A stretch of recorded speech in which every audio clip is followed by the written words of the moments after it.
Hello mga kananay! Ngayong araw ay magluluto kami ng isang gulay na talagang bet na bet naming mga taga Pangasinan ay ang pinakbet. Pinaubaya ko na dyan sa anak kong panganay yung mga paggagayat ng gulay. At ang sabi niya, turuan ko na lang daw siya kung paano at siya na daw ang bahala. Pero alam niyo ba mga kananay, sa tuwing magluluto ako, itong aking panganay ay laging nakabantay. Pero sa totoo lang, marunong na tong magluto. Minsan nga pinagluto na to ng asawa ko ng adobo. Sinabi lang ng asawa ko kung paano siya lutuin at kung paano yung mga proseso.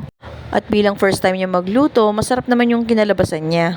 Sinasangkutsa ko na pala dyan sa bawang sibuyas at kamatis yung karneng isasahog natin sa gulay. Pagkaraan ng ilang minuto, ganito na ang naging itsura niya, naprito na ng tuluyan. Pero aminin niyo mga kananay, ganyan yung masarap isahog sa ating gulay. Hindi ko na pinatagal dyan at nilagay ko na yung mga gulay.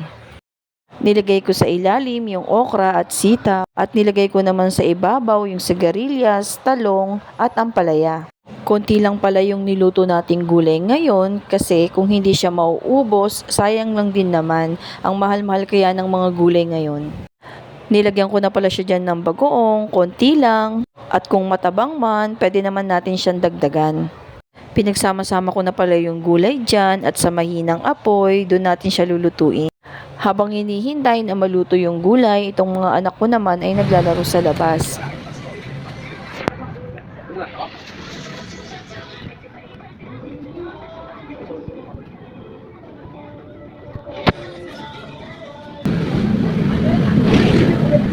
Tagal yung tumira. Yan, mga kananay, takot na takot na sila kasi marami na. Ay, makakasip dyan. Ang papatong sa mga goma. Nanalo si Lordy pumatong. Deng, huwag mo ganyan. Galingan mo kasi. Yan. Nanalo si Lordy. Yan. Mas magandang laro yan kaysa sa mag-cellphone. Larong Pinoy. Larong Batang Pinoy, 90s. Ay mga guys, kahit ganyan na yung kalalaki. Yan. May mga goma pa yan, tsaka mga pogs. Yan ang laro nila. Yan. Nanalo din si Dimel. Alam niyo ba mga kananay, yung mga gomang yan ay naipon ko lang. Naipon ko lang yan mga kananay, yung mga gomang yan, doon sa mga gulay na ditali lang. Nakasanayan ko na kasing mag-ipon yan. Sa dami na at ang sabi ko, ibibigay ko doon sa mga nagtitinda ng gulay. Pero ito, pinaglalaroan na nila, pero ang sabi ko, okay lang yan. At least, meron na silang paglilibangan. Binalikan ko na pala dyan yung aking niluto kasi amoy ko hanggang sa may labasan.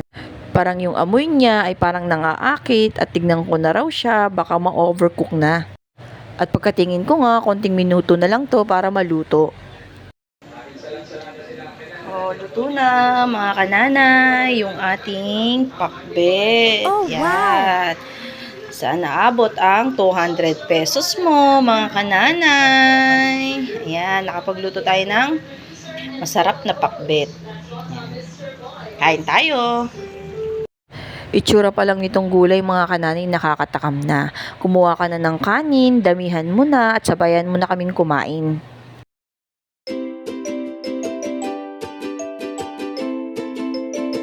Display ang mga kasamahan ni